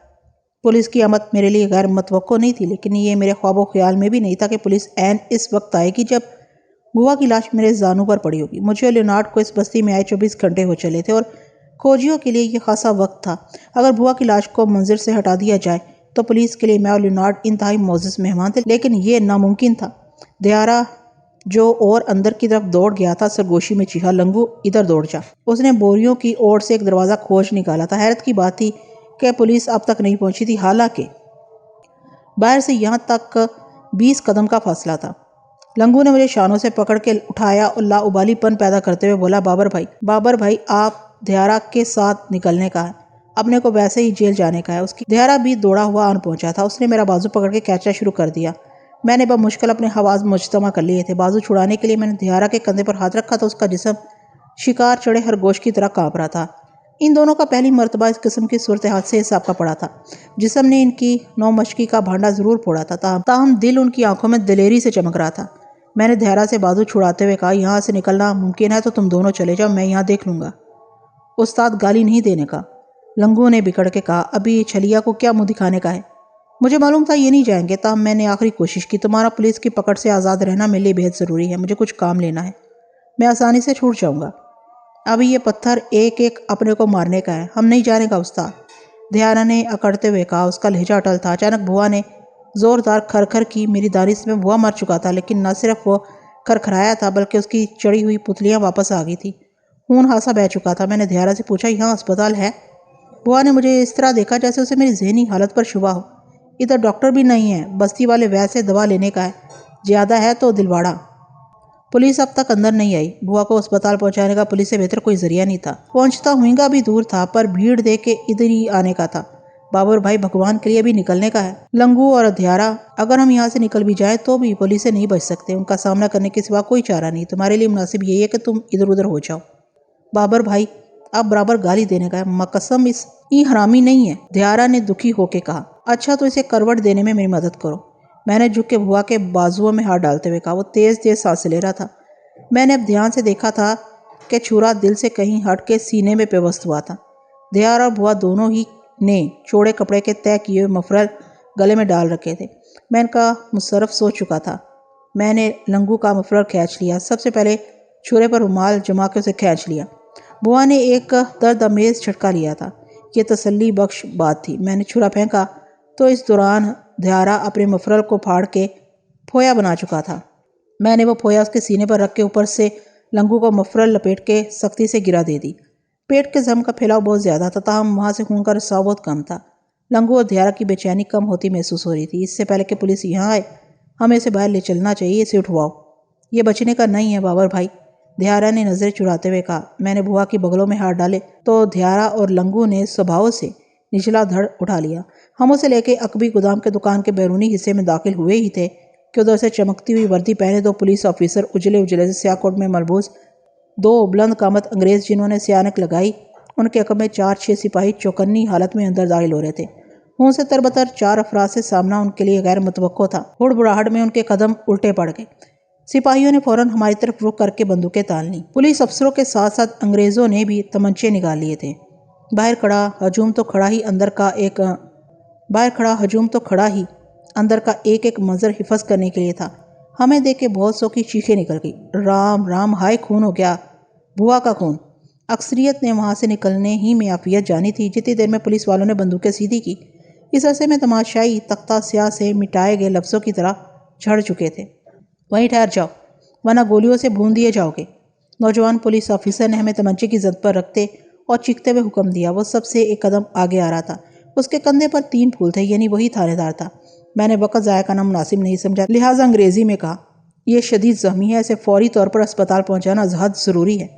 میری زبان سے شستہ انگریزی جملہ سن کے دونوں انگریزوں نے بے یقینی سے بھویں سکیڑ کے مجھے دیکھا، جبکہ پولیس آفیسر نے کچھ لمحے تولتی نظروں سے ہمارا جائزہ لیا، پھر قدرے نرم لہجے میں بولا، اندر اور کون کون ہے؟ زخمی کو نیچے رکھ دو۔ میرے جی میں آئی کہ اسے تیکھا جواب دوں، لیکن اس طرح بات مزید الجھ سکتی تھی اور وقت کا ضیاع الگ ہوتا۔ میں نے تابعدار قسم کے لہجے میں کہا، جناب اندر کوئی بھی نہیں ہے، یہ زخمی اس دکان کا مالک ہے، اس کی حالت انتہائی تشویشناک ہے، فوری طبی امداد نہ دی گئی تو یہ مر جائے گا۔ میری بات سن کے دونوں انگریز آپس میں خسر بسر کرنے لگے۔ نوجوان پولیس آفیسر پر ناتجربہ کاری کا خوف قابض تھا۔ اس کے چہرے پر چھانے والی الجھن سے صاف ظاہر ہو رہا تھا کہ اس کا ذہن صورتحال کا فوری تجزیہ کرنے سے قاصر ہے۔ جنٹلمین، کیا باروٹیا ڈاکو کے جنگل سے فرار ہونے والے تم ہی ہو؟ دائیں جانب کھڑے انگریز نے نرم لہجے میں مجھے مخاطب کیا۔ آپ کا اندازہ بالکل درست ہے، میرے پاس آپ کے لیے بے حد مفید معلومات موجود ہیں، لیکن از راہ مہربانی پہلے اس زخمی کو اسپتال بھجوا دیں۔ میں نے روئے سوہن مکمل طور پر اس انگریز کی طرف موڑ لیا۔ وہ 40 سے 50 کے پیٹے میں تھا، لیکن بے حد مضبوط اور بھاری تن و توش کا مالک تھا۔ اس کی آنکھیں گہری نیلی اور چمکتی ہوئی تھیں۔ پولیس آفیسر کے چہرے پر خفیف سی ناگواری جھلک آئی۔ اسے اپنے گورے رفیق کی مداخلت پسند نہیں آئی تھی۔ اس نے حشمگین نظروں سے مجھے گھورتے ہوئے کہا، تمہارے پاس آتشی یا غیر آتشی جس قسم کا اسلحہ ہے فوری پھینک دو۔ میں بنا پس و پیش چاقو نکال کے اس کی طرف پھینک دیا۔ میری تقلید میں دھیارا اور لنگو کے چاقو بھی زمین پر آ رہے تھے۔ ہاتھ اٹھا کے پیچھے مڑ جاؤ، ستیہ ان کی تلاشی لو۔ مجھ سے رہا نہ گیا۔ کیا آپ نابینا ہو گئے ہیں؟ اس انسان کی زندگی کے لیے ایک ایک لمحہ قیمتی ہے۔ میں نے کہا ہے کہ ہاتھ اٹھا کے پیچھے مڑ جاؤ۔ پولیس اپنا کام بہتر جانتی ہے۔ اس نے درشتی سے تمنچا دوبارہ تانتے ہوئے کہا۔ میں نے لاچاری سے ہاتھ اٹھا کے منہ پھیر لیا۔ وہ پولیس والے بڑی تیزی سے آگے بڑھے اور ہماری تلاشی لی۔ بھوا کی خسر بسر میں اضافہ ہو رہا تھا۔ سر کلیئر ہے۔ تم ادھر رخ کرو۔ میں نے تذبذب سے مڑ کے دیکھا۔ وہ مجھے سے کہہ رہا تھا۔ اس کی آنکھوں میں میلی شدید ناپسندی بھری ہوئی تھی۔ میں دوبارہ روبرو ہو گیا۔ مجھے دیکھ کے دھیارا اور لنگو بھی سامنے رخ ہونے لگے۔ انسپکٹر انگریزی میں بات کر رہا تھا۔ تلاشی لینے والے سپاہی ہمارے دائیں بائیں ہی کھڑے تھے۔ انہوں نے دھیارا اور لنگو کے ایک ایک ہاتھ جڑنے میں دیر نہیں کی۔ مسٹر اجیت، وقت ضائع نہ کریں۔ انہیں لے کر پولیس اسٹیشن چلے اور زخمی کو اسپتال پہنچائیں۔ ہمیں اس شخص سے تفتیش کرنی ہے۔ نیلی آنکھوں والے انگریز نے ناگواری سے نوجوان پولیس آفیسر کو مخاطب کرتے ہوئے کہا۔ تو اس کا نام اجیت ہے؟ مسٹر فرینکلن، یہ انگلینڈ نہیں ہے۔ ہمارا کام کرنے کا اپنا طریقہ جو یقیناً ہندوستانی لوگوں کو قابو کرنے کے لیے ایک سیر کا درجہ رکھتا ہے۔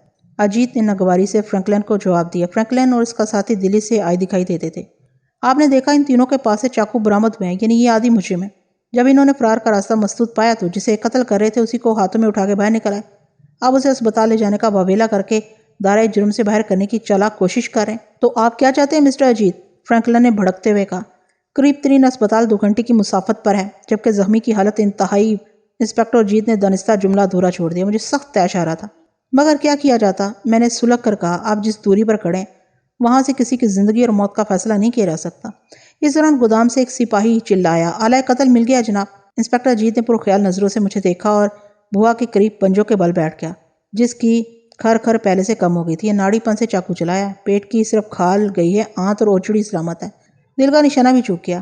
اس نے بھوا کا خون آلود کرتا اوپر اٹھایا تھا اور چھری سے زخموں کی نشاندہی کرنے لگا۔ مجھے یہ بچتا نظر نہیں آتا مسٹر فرینکلن۔ فرینکلن نے مجھ سے پوچھا۔ ہماری اطلاع کے مطابق تمہارے ساتھ ایک انگریز بھی نکل آیا ہے؟ جی ہاں۔ تو پھر وہ کہاں ہے؟ فرینکلن اور اس کا ساتھی بے تابی سے میرے قریب آ گئے۔ میں نے کڑے تیوروں سے کہا، میں آپ کو ایک ایک تفصیل بتا دوں گا، اول اس کا بندوبست کریں۔ فرینکلن، ازراہ مہربانی زخمی کا معائنہ کرو، اس نے اپنے ساتھی کو مخاطب کرتے ہوئے کہا۔ پھر اجیت سے بولا جو خون سے لتھڑے ہوئے چہرے کا جائزہ لے رہا تھا۔ مسٹر فرینکلن ڈاکٹری پاس کرنے کے بعد فوج میں بھرتی ہوئے تھے؟ ہاں، شوق سے معائنہ کریں۔ یہ تو بہت اچھی بات ہے۔ تم میں سے چھرا کس نے چلایا تھا؟ اس نے خودکشی کی کوشش کی ہے، میں نے سپاٹ لہجے میں کہا۔ کیا خودکشی؟ فرینکلن اور اجیت بے سختگی سے بیک وقت بولے۔ واقعی یہ حیرت ناک بات تھی۔ تم اس طرح سے خود کو نہیں بچا سکتے مسٹر، نام کیا ہے؟ اجیت نے چھڑی میری تھوڑی سے لگائے ہوئے کہا۔ اس کی آنکھوں میں استہزائیہ مسکراہٹ ناچ رہی تھی۔ واقعتاً ایک تڑپتی ہوئی لاش، ساتھ ہی 3 قاتلوں کی گرفتاری، آلۂ قتل کی برآمدگی بہت بڑا کارنامہ تھا۔ محکمہ پولیس میں اس کی واہ واہ ہونے والی تھی۔ اس دوران سائمن اٹھ کھڑا ہوا۔ جناب، زخم تو کاری نظر نہیں آتے، تاہم خون بہت زیادہ بہہ گیا ہے۔ فوری طور پر اسے خون نہ دیا گیا تو یہ مر سکتا ہے۔ سائمن نے مدبانہ انداز میں فرینکلن سے کہا۔ اس کے لہجے سے ماتحتی کی بو آ رہی تھی۔ پھر اس نے ہونٹ بیچ کے اشارتاً نفی میں گردن ہلائی۔ یعنی یہ زخمی مر جائے گا؟ تم اس کے لیے فوری طور پر کچھ کر سکتے ہو سائمن؟ فرینکلن نے اجیت کو یکسر نظر انداز کرتے ہوئے کہا۔ اس کے لیے جراحت گاہ تک رسائی لازم ہے جناب۔ انسپکٹر اجیت، زخمی کو فوری اسپتال روانہ کرنا مناسب ہوگا۔ سائمن ان کے ساتھ جا سکتا ہے، فرینکلن نے حکمیہ لہجے میں کہا۔ اس کے چہرے سے برہمی نمایاں تھی۔ اپنا کام میں زیادہ بہتر سمجھتا ہوں مسٹر فرینکلن، انسپکٹر اجیت نے ترش روئی سے کہا۔ انسپکٹر اجیت کے رویے سے صاف ظاہر تھا اس کا اور فرینکلن کا ساتھ مجبوری کا نام تھا۔ دلیر سنگھ، اسے کمیونٹی اسپتال پہنچانا تمہاری ذمہ داری ہے۔ DH نمبر کی جیپ لے جاؤ، اور ہاں، ضرورت پڑنے پر میرا انتظار مت کرنا۔ پوسٹ مارٹم کا بول دینا۔ انسپکٹر اجیت نے آخری جملہ چبا کے بولا تھا۔ اس دوران ہمیں ہتھ کڑیاں پہنائی جا چکی تھی۔ میرے ساتھ کوئی تماشا گیری کر رہا تھا۔ کبھی کورا کو قریب کر دیا جاتا اور مجھے پیچھے گھسیٹ لیا جاتا، اور کبھی مجھے آگے بڑھا کے کورا کو غائب کر دیا جاتا۔ اب انسپکٹر اجیت نے قتل کے الزام میں ہتھ کڑیاں ڈال دی تھیں۔ حالات و واقعات اور شواہد سبھی کچھ تو میرے خلاف تھے۔ بھوا کی حالت ایسی ہی تھی کہ ایک کم فہم آدمی بھی بتا سکتا تھا کہ وہ نہیں بچ سکے گا۔ شاید سانس کے دوارے کوئی اس کے گلے میں اٹک گیا تھا۔ فرینکلن نے چپ سادھ لی تھی، تاہم خفگی سے اس کا چہرہ ستا ہوا تھا۔ اجیت نے سائمن کو بھوا کے ساتھ نہیں جانے دیا تھا۔ حالات سے یہی ظاہر ہوتا تھا کہ فرینکلن اور سائمن کو دلی سے جانکاری لینے کے لیے بھیجا گیا تھا، جبکہ انسپکٹر اجیت کا لہجہ ہندوستان بھر میں انگریزوں کے خلاف پھیلی ہوئی نفرت کی نمائندگی کر رہا تھا، اور یہی وجہ تھی، غالباً یہی وجہ تھی کہ اجیت نے پہلی نظر میں مجھے ناپسندیدہ کیا تھا، جبکہ اسی بات سے میرے اس خیال کو تقویت مل رہی تھی کہ باروٹیا واقعی مر چکا ہے اور گر کے جنگل میں پیش آنے والے حالات سے وہ کسی نہ کسی حد تک ضرور واقف ہے، اور یہ کہ اس کی ہمدردیاں باروٹیا کے ساتھ ہیں۔ فرینکلن اور سائمن ایک طرف کھڑے پھسر پھسر کر رہے تھے۔ بوا کی دکان کے باہر کھڑے مجمع سے ایک فرد بھی نہ بچا تھا، سوائے پولیس کی جیپوں، سفید موٹر اور ان کے گرد کھڑے چوکس سپاہیوں کے۔ انسپکٹر اجیت، فرینکلن اور سائمن کے لیے کرسیاں ایک طرف رکھ دی گئی تھیں۔ کچھ اہلکار موقع کی ضروری کارروائیوں میں مصروف تھے۔ ہمیں ایک کونے میں کھڑا کر دیا گیا تھا۔ فرینکلن بار بار چمکتی نظروں سے مجھے دیکھتا تھا۔ میں یقیناً ان کے لیے کارآمد تھا، لیکن انسپکٹر اجیت نے اسے مجھ سے براہ راست بات کرنے سے روک دیا تھا۔ اجیت خود بھی گاہے گاہے میری طرف دیکھ لیتا تھا۔ دھیارا اور لنگو خاموش کھڑے تھے، تاہم ان کے چہروں پر سراسیمگی نہیں تھی۔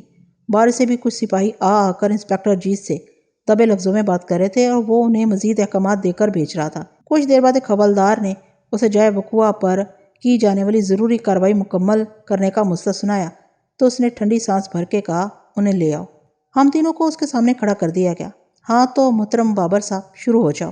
بوا سے کیا تنازع تھا؟ اور ہاں، دھیان رہے، میرے پاس وقت بالکل نہیں ہے، انسپکٹر اجیت نے اس توقع سے کہا جیسے میں اسے سب کچھ فر سنانے کے لیے اشارے کا منتظر تھا۔ اس نے انگریزی سے اجتناب کیا تھا۔ فرینکلن نے بیزاری سے ہیلو بولا۔ مسٹر اجیت، آپ کا ملزم شستہ انگریزی جانتا۔ اجیت نے اس کی بات کا جواب دینا مناسب نہیں سمجھا۔ چلو شروع ہو جاؤ۔ میں اس دکان کو تھانہ نہیں بنانا چاہتا۔ یہ سرزنش انگریزی میں تھی۔ میں آپ کو بتا چکا ہوں۔ بوا نے اپنے ہاتھوں سے خود کو زخمی کیا، اور یہ محض اتفاق تھا کہ اس موقع پر میں اس کے سامنے موجود تھا۔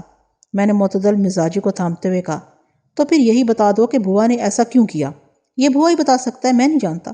تم اسے لے کر عقبی گودام میں کیوں گئے تھے؟ وہ مجھے لے کر گیا تھا، میں نہیں۔ وہ تمہیں کیوں لے کر گیا تھا؟ یہ بھی وہی بتا سکتا ہے، میں نہیں جانتا۔ تمہارا مطلب ہے کہ وہ تمہیں پھنسانے کے لیے اندر لے کے اور اپنے قتل کا الزام تمہارے سر تھوپنے کے لیے آتم ہتیا کر لی؟ میں نے ایسا کوئی مطلب ظاہر نہیں کیا۔ وہی بتا دو جو تم ظاہر کرنا چاہتے ہو۔ میں بتا چکا ہوں۔ بکواس بند کرو۔ کرسی کی ہتھی پر زور سے ہاتھ مارتے ہوئے وہ اٹھ کھڑا ہوا۔ اس کا چہرہ غصے سے لال بھبوکا ہو گیا۔ شکل و صورت کے اعتبار سے وہ خاصا خوبصورت اور وجیح تھا۔ تم پولیس کو احمق سمجھتے ہو؟ میں نے کب کہا کہ میں پولیس کو احمق سمجھتا ہوں؟ جو حقیقت ہے وہی بتا رہا ہوں۔ میں نے پوری زندگی میں خودکشی کا یہ طور دیکھا نہ سنا، اور میں پولیس ہی میں پیدا ہوا ہوں، تو یہ آپ کی زندگی کا نیا تجربہ ہوا۔ میں نے اسے اور سلگایا۔ یہ بٹھل کا ایک تیر بہدف وصول تھا کہ اڈے پر بل چلتا ہے اور تھانے میں دماغ۔ پولیس آفیسر جسے مجرم سمجھ لے اسے اپنے پاؤں میں گڑ گڑاتا دیکھنا پسند کرتا ہے، اور جو نہ گڑ گڑائے اسے نفسیاتی طور پر مرعوب ہو جاتا ہے۔ اس نے ایک مرتبہ کہا تھا کہ خودداری منوانے کے لیے پیروں میں پڑ جانے والے کبھی نامراد نہیں ہوتے۔ مجھے آئندہ پیش آنے والے حالات کی سنگینی کا بخوبی ادراک تھا۔ معمولی سی گڑبڑ عمر بھر کے لیے جیل میں دھکیل سکتی تھی۔ ہاں، کچھ نئے تجربے دلبڑا جا کے ضرور کروں گا۔ بھوا مہاجن سے تم کیا معلوم کر رہے تھے؟ انسپکٹر اجیت نے صفاق لہجے میں کہا۔ اس سوال کا جواب تو تھا ہی نہیں، میں اسے کیا دیتا؟ انسپکٹر صاحب، آپ کو غلط فہمی۔ میرا فکرہ منہ ہی میں رہ گیا۔ وہ بھن بھناتا ہوا پلٹا۔ اس کی چھڑی نے میرے دائیں شانے میں مرچیں بھر دی تھی۔ غلط فہمی تمہیں ہے مسٹر بابر؟ میرے چہرے پر کامل سکوت دیکھ کے اسے پتنگے لڑ گئے۔ بڑے بڑے جگادری میرے پاس پانی بھرتے ہیں۔ مسٹر اجیت، غیر اخلاقی رویے سے گریز کریں، فرینکلن نے مجھے پرشوق نظروں سے دیکھتے ہوئے کہا۔ مسٹر فرینکلن، مجھے مجبور نہ کریں کہ آپ کو یہاں سے جانا پڑے، اس نے سلگتی ہوئی آواز کی آنچ ذرا دھیمی کرتے ہوئے کہا۔ سائمن دھیرے سے کسمسایا، تاہم فرینکلن مسکرا کے خاموش ہو گیا۔ انسپکٹر اجیت فتح مندی کی زہر خند مسکراہٹ کے لیے دھیارا کے سامنے کھڑا ہو گیا۔ نام بول، اس نے ہندی میں کہا تھا۔ دھیارا بولنے کا ہے، دھیارا نے سینہ پھلاتے ہوئے کہا۔ چلیا کدھر ہے؟ انسپکٹر اجیت نے چھڑی سے اس کا پیٹ دباتے ہوئے کہا۔ چلیا سے پوچھنے کا ہے۔ ابھی تو بول بھڑوے۔ انسپکٹر اجیت نے برافروختگی سے دھیارا کا گریبان پکڑا اور تماچا جڑ دیا۔ میاں قسم، ابھی ایک بات بولنے کا نہیں ہے، دھیارا نے کھولتی ہوئی آواز میں کہا اور ہونٹ بھینچ لیے۔ انسپکٹر اجیت کو باولے کتے نے کاٹ لیا تھا۔ وہ وحشیوں کی طرح لاتوں اور گھونسوں سے دھیارا پر پڑا اور کچھ ہی دیر میں ہانپنے لگا۔ اس کے ہٹتے ہی دو سپاہی کار خیر میں مصروف ہو گئے، مگر دھیارا نے ہونٹوں کو فولادی شکنجے میں کس لیا تھا۔ سپاہی لاتوں اور گھونسوں کے ساتھ ساتھ بندوق کا بٹ بھی آزما رہے تھے، مگر دھیارا کی سسکی نہ نکلنی تھی نہ نکلی۔ تھوڑی دیر بعد انسپکٹر اجیت نے ہاتھ کھڑے کر لیے۔ بس چھوڑ دو، حرام کی چربی ہے کنجر کی، بتی بنا کے مرچیں چڑھاؤں گا۔ پھر اس نے لنگو کو گھورا۔ اسے بھی ڈالو، سوچا تھا سالوں کو ادھر ہی نپٹا دوں گا، ابھی چالان کٹے گا۔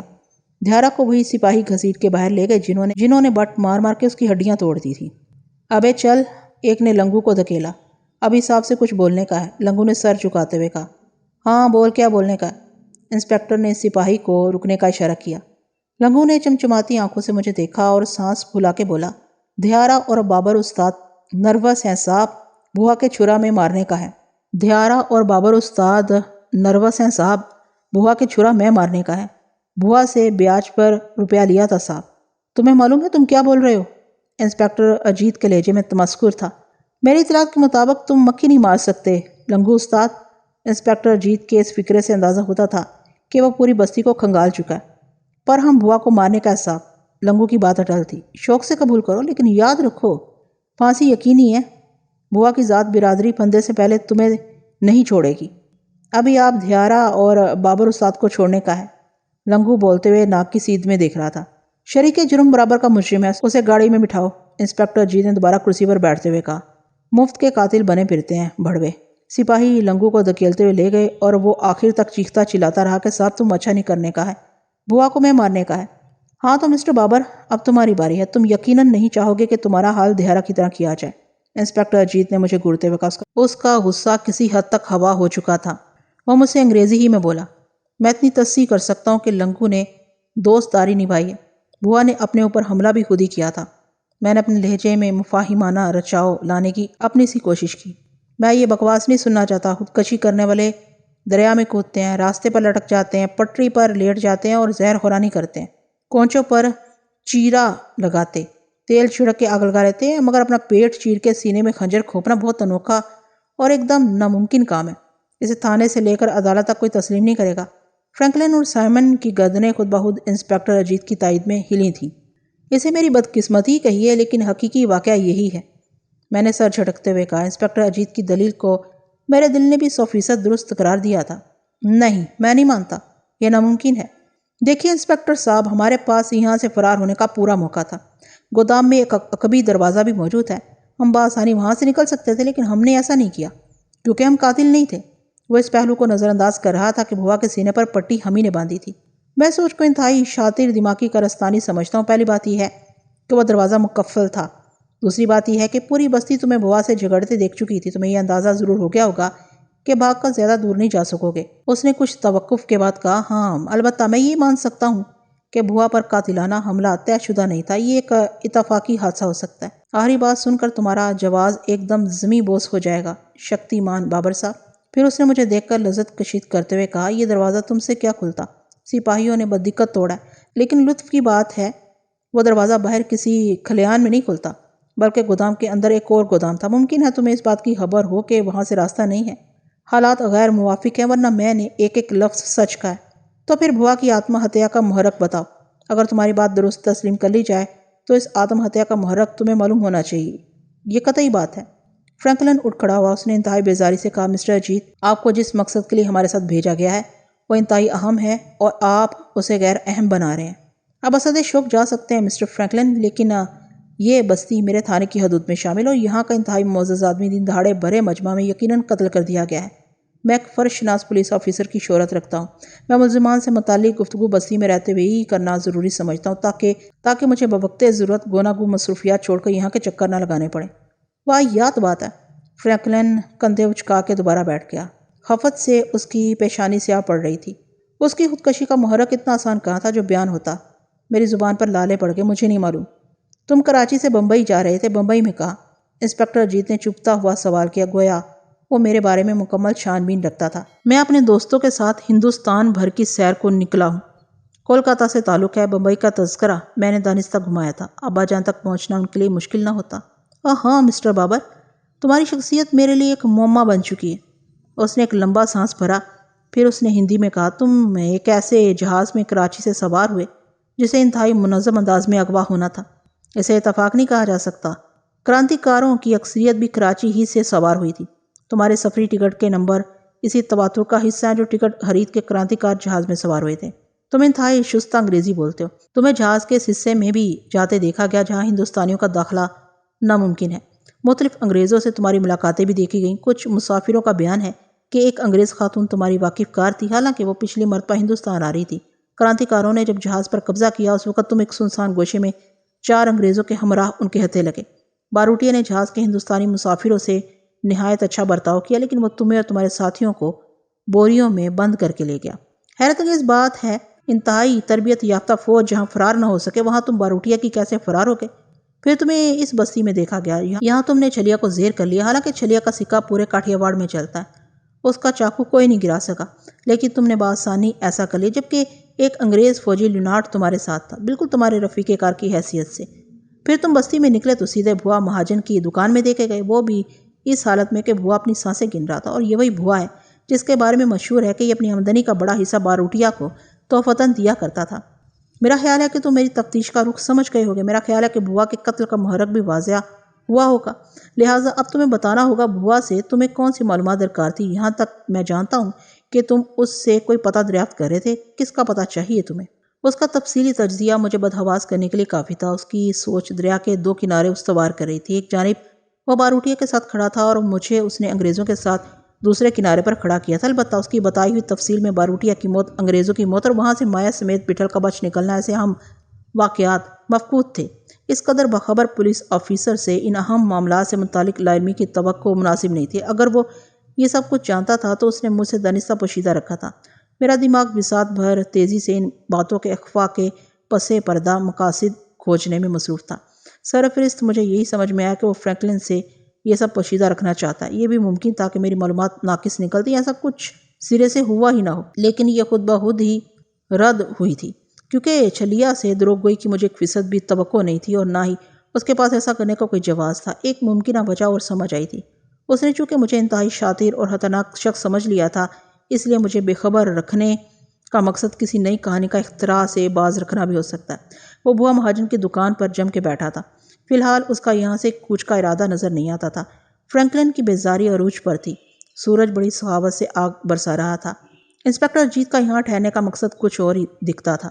انسپکٹر صاحب، آپ کی معلومات اس حد تک درست ہے کہ ہم 4 دوست کراچی سے بمبئی جانے کے لیے جہاز میں سوار ہوئے تھے، لیکن آپ نے بھی بے بنیاد مفروضوں سے غلط رائے قائم کی ہے، بالکل اسی طرح جس طرح وامہا باروٹیا نے ہمیں انگریزوں کا رفیق سمجھ کر جہاز سے اتار لیا تھا۔ اس کے بعد میں نے جو کچھ بھی کیا اپنے بچاؤ اور دفاع کے لیے کیا۔ رہی بات بھوا مہاجن کی، تو پل پل کی خبروں کے ساتھ آپ کے علم میں یہ اضافہ ضرور کیا گیا ہوگا کہ بھوا مہاجن مجھ راہ چلتے کو باں سے پکڑ کر از خود دکان پر لے گیا تھا، ورنہ میں اسے جانتا تک نہیں تھا۔ یہ سچ ہے کہ بھوا نے خودکشی کی ہے، اس نے ایسا کیوں کیا اس بارے میں قطعاً کچھ نہیں جانتا، یہ میری آخری بات ہے، میں نے حتمی لہجے میں کہا۔ ٹھیک ہے، تم مہمان خانے کے آدمی ہو، وہیں فر بولو گے۔ مسٹر فرینکلن، آپ ملزم سے پوچھ تاچھ کر سکتے ہیں، لیکن جلدی جلدی۔ ہاں یقیناً، لیکن تنہائی ضروری ہے، فرینکلن نے چونکتے ہوئے کہا۔ وہ کچھ سوچ رہا تھا۔ انسپکٹر اجیت نے اسے مغایرت سے دیکھتے ہوئے جواب دیا، یہ انتہائی خطرناک مجرم ہے، اسے میں آپ کے پاس تنہا نہیں چھوڑ سکتا۔ مسٹر اجیت، مجھے وائسرائے کے خصوصی ایلچی کے اختیارات حاصل ہیں۔ بمبئی چھاونی چوکنی حالت میں میرے اشارے کی منتظر ہے، لیکن مجھے گمان گزرتا ہے کہ آپ صورتحال کی سنگینی سے ناواقف ہیں۔ فرینکلن نے بھبکتے ہوئے لہجے میں کہا، آپ کی ریاست پر فوج کشی کا امکان ہے، آپ جس کام سے آئے ہیں اسے پایہ تکمیل تک پہنچائیں۔ خلاف توقع انسپکٹر اجیت اٹھ کھڑا ہوا۔ درست ہے مسٹر فرینکلن، آپ اسے بات کریں۔ پھر اس نے جاتے جاتے میرے کان میں سرگوشی کی، اگر انگریزوں کے جاسوس نہیں ہو تو ان کی باتوں سے احتراز کرنا جن سے فوج کشی یقینی ہوتی ہو۔ انسپکٹر اجیت باہر جا کے جیب میں بیٹھ گیا۔ ایک سپاہی نے سلور کے پیالے میں سے پانی پیش کیا تو فرینکلن نے بھی پانی کا اشارہ کیا اور بولا، ہندوستان کی گرمی ناقابل برداشت ہے۔ میرے منہ سے بے سختہ نکلا، تو آپ کو کس نے مجبور کیا ہے برداشت کرنے کے لیے؟ یہاں کے باسیوں کے لیے اس گرمی میں بھی ایک حسن ہے۔ بہت خوب مسٹر بابر، انسپکٹر اجیت نے آپ کو دلی کا جاسوس نامزد کیا۔ اس کے چہرے پر بشاشت بکھر گئی۔ آپ مجھ سے کیا جاننا چاہتے ہیں؟ میرے ذہن میں واضح نہیں تھا کہ مجھے کن باتوں سے احتراز کرنے کا مشورہ انسپکٹر اجیت دے گیا تھا۔ آرام سے بیٹھ جاؤ، ضرورت سمجھوں گا تو بیٹھ جاؤں گا۔ ہماری اطلاعات کے مطابق اس بستی میں تم ایک نوجوان انگریز کے ہمراہ دیکھے گئے ہو، وہ کون ہے اور کہاں ہے؟ وہ لیونارڈ ہے، میں صبح اسے بستی کے ایک مکان میں چھوڑ کے آیا ہوں۔ او میرے خدا، لیونارڈ؟ وہ دبلا پتلا سا بھورے بالوں والا نوجوان؟ فرینکلن نے خوشی سے پڑھتے ہوئے کہا، ہاں وہ اسی حلیے کا مالک ہے۔ آہا، وائسرائے کا متمدع خاص لیونارڈ، کیا شانت نوجوان ہے۔ برائے کرم اس مکان کی نشاندہی کیجیے مسٹر بابر۔ وہ اس بستی کی مقبول ترین جگہ ہے، چھلیا کا اڈا۔ او سائمن، دیکھا ہمارا اتنا وقت برباد کیا ہے اس دیش بھکت انسپکٹر نے۔ تم اجیت سے چند سپاہیوں کو اپنے ہمراہ لے لو اور لیونارڈ کو فوری طور پر لے کے آؤ۔ سائمن اس کا جملہ مکمل ہونے سے قبل اٹھ کے چل دیا۔ ڈاکوؤں کی کتنی تعداد ہو سکتی ہے؟ فرینکلن نے مجھ سے ہاتھ سے دوستانہ مزاج سے پوچھا۔ اس بارے میں کچھ نہیں کہہ سکتا، کیونکہ وہ ہمیں بوریوں میں بند کر کے مسلسل میوے سفر رہے ہیں۔ ان کا مسکر کہاں ہے؟ ہمیں چھکڑوں میں لاد کر غالباً مسکر ہی کی جانب لے جایا جا رہا تھا، تاہم میں اس راستے میں سے بچ نکلا تھا۔ مگر او مسٹر بابر، آپ فکر نہ کریں، انسپکٹر اجیت آپ کو ایک دن بھی سلاحوں کے پیچھے نہیں رکھ سکتا، صرف دلواڑ پہنچنے دیں۔ وہ دلواڑ تک پہنچنے نہیں دے گا۔ آخر میں اس بدترین خدشے کا اظہار کر دیا جو بڑی دیر سے میرے دماغ میں کل بلا رہا تھا۔ اس دوران سائمن واپس آ گیا۔ انسپکٹر اجیت کا کہنا ہے کہ وہ پہلے ہی بستی کا کونا کونا چھان چکا ہے، لیونارڈ کہیں نہیں ہے۔ انسپکٹر کا خیال ہے کہ وہ یہاں بیٹھ کے انتظار کرنے کی بجائے از خود سرکاری پناہ کی کوچ میں نکل گیا ہوگا۔ انسپکٹر اجیت نے سراسر جھوٹ بولا تھا۔ لیونارڈ میرے بغیر کہیں نہیں جا سکتا تھا۔ میرے دل سے بے اختیار لیونارڈ کے لیے سلامتی کی دعا نکلی۔ اوہ، فرینکلن کا چہرہ بجھ گیا۔ پھر اس نے مجھے استفہامیہ نظروں سے دیکھتے ہوئے کہا، تم کئی دن سے لیونارڈ کے ساتھ ہو، کیا تم سمجھتے ہو وہ جا سکتا ہے؟ میں اس بارے میں واضح رائے نہیں دے سکتا، تاہم وہ جلد از جلد یہاں سے نکل چلنے کا خواہاں تھا۔ میں نے گول مول جواب دیا، حالانکہ مجھے یقین تھا کہ لیونارڈ یوں نہیں جا سکتا۔ فرینکلن نے مجھے گھور کے دیکھا، پھر اٹھ کھڑا ہوا۔ سائمن، ہمیں خود اس مکان تک جانا چاہیے، انسپکٹر اجیت پر بھروسہ نہیں کیا جا سکتا۔ انسپکٹر اجیت اندر اٹھایا تھا۔ پیغام آ گیا مسٹر فرینکلن، باروٹیا مذاکرات کے لیے تیار ہے، کل اس کا نمائندہ دلواڑ پہنچے گا۔ باروٹیا زندہ نہیں تھا تو انسپکٹر اجیت بہت بڑا فنکار تھا، اس کے چہرے نے جھوٹ کی چولی نہیں کھائی تھی۔ او، یہ بھی اچھی خبر ہے مسٹر اجیت، میں چلیے کے مکان تک از خود جانا چاہتا ہوں۔ فرینکلن نے اجیت کی فراہم کردہ اطلاع پر مبہم سی خوشی کا اظہار کیا تھا۔ وہ اجیت پر اعتماد کرنے کے لیے آمادہ نہیں تھا۔ نہیں مسٹر فرینکلن، آپ کی حفاظت میرے فرائض میں شامل ہے۔ اس بستی کا چپا چپا باروٹیا کا وفادار ہے، تو پھر میں آپ کے ساتھ وہاں جانا چاہوں گا۔ ہم واپس جا رہے ہیں، مجھے باروٹیا کی طرف سے جواب کا انتظار تھا۔ انسپکٹر اجیت فرینکلن کی بات سنے بغیر واپس مڑ گیا۔ اس کے ساتھ آئے دو سپاہیوں نے مجھے بھی اس کے پیچھے دھکیلا۔ اس ہندوستانی آفیسر پر بھروسہ کرنا چاہیے جس کے ساتھ وقت بتایا ہو، ورنہ یہ سب ناقابل بھروسہ ہیں۔ میں نے اپنے عقب میں فرینکلن کی دبی دبی آواز سنی۔ 4 جیپوں کے علاوہ باہر قیدیوں کو جیل سے عدالت لے جانے والی ویگن بھی کھڑی تھی۔ کلکتہ میں مقدمے کی سنوائی کے دوران مجھے جیل سے عدالت ایسے ہی ویگن میں لے جایا جاتا تھا۔ مجھے لات مار کے ویگن میں دھکیل دیا گیا۔ ویگن میں لنگو اور دھیارا کے علاوہ لیونارڈ بھی موجود تھا۔ ہتھ کڑیوں کے ساتھ ساتھ لیونارڈ کے منہ پر بھی پٹی بندھی ہوئی تھی۔ مجھے دیکھ کے اس کی آنکھوں میں چمک بڑھ گئی تھی۔ وہ لپک کے میرے ساتھ تو آ لگا تھا اور خوشی سے جھوم رہا تھا۔ میرے سوار ہوتے ہی ویگن چل پڑی، تاہم جیپیں وہیں کھڑی تھیں۔ اس کا مطلب تھا وہ فرینکلن کی لا علمی میں ہمیں کہیں پہنچانا چاہتا تھا۔ گو کہ کلائیاں ہتھ کڑیوں میں جکڑی تھی، تاہم میں نے بآسانی لیونارڈ کے منہ سے لپٹی پٹی کھول دی۔ کپڑے کا ایک گولا اس کے منہ میں بھی ٹھسا ہوا تھا۔ لیونارڈ نے بتایا کہ میرے جانے کے کچھ دیر بعد ہی پولیس وہاں پہنچ گئی تھی اور اسے کچھ پوچھے سمجھے بنا ہی انہوں نے ہتھ کڑیاں ڈال دی تھی۔ لیونارڈ کا خیال تھا کہ پولیس باروٹیا سے ملی ہوئی اور ہمیں واپس اس کے پاس لے جایا جا رہا ہے۔ ویگن موٹی فولادی چادر سے مکمل ڈھکی ہوئی تھی اور اس کی چھت پر تمنچے کی گولیوں جتنے سوراخ ہوا کی آمدرفت کے لیے موجود تھے، البتہ اطراف سے مکمل بند تھی۔ ہم باہر کے مناظر دیکھنے سے یکسر آ رہی تھے۔ لنگو بار بار کہہ رہا تھا کہ وہ جج صاحب کے سامنے انسپکٹر اجیت کی ساری بازی الٹ دے گا۔ جج صاحب لنگو کے علاوہ باقی سب کو رہا کر دیں گے۔ قریباً آدھ گھنٹے بعد ویگن رک گئی۔ کچھ دیر بعد ہمیں اتارا گیا۔ وہ پولیس کی عمارت تھی۔ لیونارڈ کے منہ سے پٹی غائب دیکھ کے ایک اہلکار نے بے دریغ اس کی کمر پر کوہنی جڑ دی۔ ان حرامیوں نے کھول دی ہوگی، ماں کے، انہیں الگ الگ بند کرنے کا ہے، اندر سے ایک موٹے حوالدار نے برآمد ہوتے ہوئے کہا۔ اس کے ہاتھ میں رجسٹر تھا۔ نام بول، اس نے مجھ سے پوچھا۔ میں بتا دیا، بابر۔ پھر اس نے باری باری باقی تینوں کے نام وہیں کھڑے کھڑے درج کیے۔ اس کے بعد سپاہیوں کو ہدایت دی کہ انگریز کو لین میں ڈال دو اور باقی 3 کو پچھلی کوٹریوں میں الگ الگ بند کر دیا جائے۔ لین سے مراد غالباً پولیس والوں کی رہائشی کھولیاں تھیں۔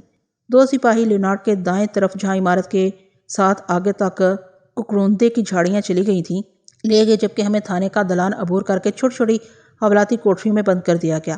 ہماری ہتھ کڑیاں کھول دی گئی تھیں۔ کوٹری میں میرے علاوہ کوئی نہیں تھا۔ مرے ہوئے چوہے اور پیشاب کی سیلن زدہ بساند سے کہ منہ کو آ رہی تھی۔ میں دروازے ہی سے لگ کے بیٹھ گیا اور منہ سلاخوں میں پھنسا لیا۔ یوں کچھ قابل تنفس ہوا پھیپھڑوں کو ملنے لگی۔ سامنے 2 ہاتھ کی راہداری اور اس کے دوسرے سرے پر قد آدم دیوار تھی۔ اس دیوار کے سوا باہر کا کوئی منظر یہاں سے نظر نہیں آ سکتا تھا۔ انسپکٹر اجیت نہ جانے کیا کرنا چاہتا تھا۔ اس امر میں کوئی شبہ نہیں تھا کہ اس کی پست پر ریاستی عمال موجود تھے۔ باروٹیا کا ڈرامہ ریاست ہی کی ہدایت کاری میں پیش کیا گیا تھا، البتہ ریاست اس معاملے میں براہ راست ملوث ہونے کا خطرہ مول نہیں لے سکتی تھی۔ انسپکٹر اجیت کے مطابق باروٹیا زندہ تھا، جبکہ چلیا کے بقول باروٹیا بٹھل کے ہاتھوں ہلاک ہو چکا تھا اور باروٹیا کے دستے راست نے تمام مغویوں کو طیش میں آ کر ہلاک کروا دیا تھا۔ دونوں طرف بے پناہ تضاد تھا۔ مجھے ان باتوں سے کیا سروکار تھا؟ بٹھل نہ جانے کہاں سر ٹکرا رہا ہوگا۔ ان الجھاؤں میں میری جمرو کی امید زندہ ہوئی تھی۔ مجھے یقین تھا وہ بخیر ہوگا، مگر میرے مارے جانے کی اطلاع انہیں کہاں جیتا چھوڑے گی۔ بٹھل مجھے دیکھ کے نہال و نہال ہو جائے گا۔ بٹھل کا سختہ چہرہ تصور میں آتے ہی نہ جانے کیا ہوا آنکھیں بھل بھل بہنے لگی۔ سینہ ہانڈی کی طرح ابلنے لگا، نہ جانے وہ اس وقت کہاں تھے۔ کورا یہیں اسی شہر میں رہ رہی تھی، 2 ہاتھ کے فاصلے سے پھر کہیں جا چھپی تھی۔ مجھے شاکر بھائی سے ضرور ملنا تھا، کیا خبر وہاں سے کوئی خبر ہی مل جائے۔ وہ بھی تو مولوی صاحب کی تلاش میں سرگرداں ہوگا، لیکن میں یہاں سے نکل سکوں گا؟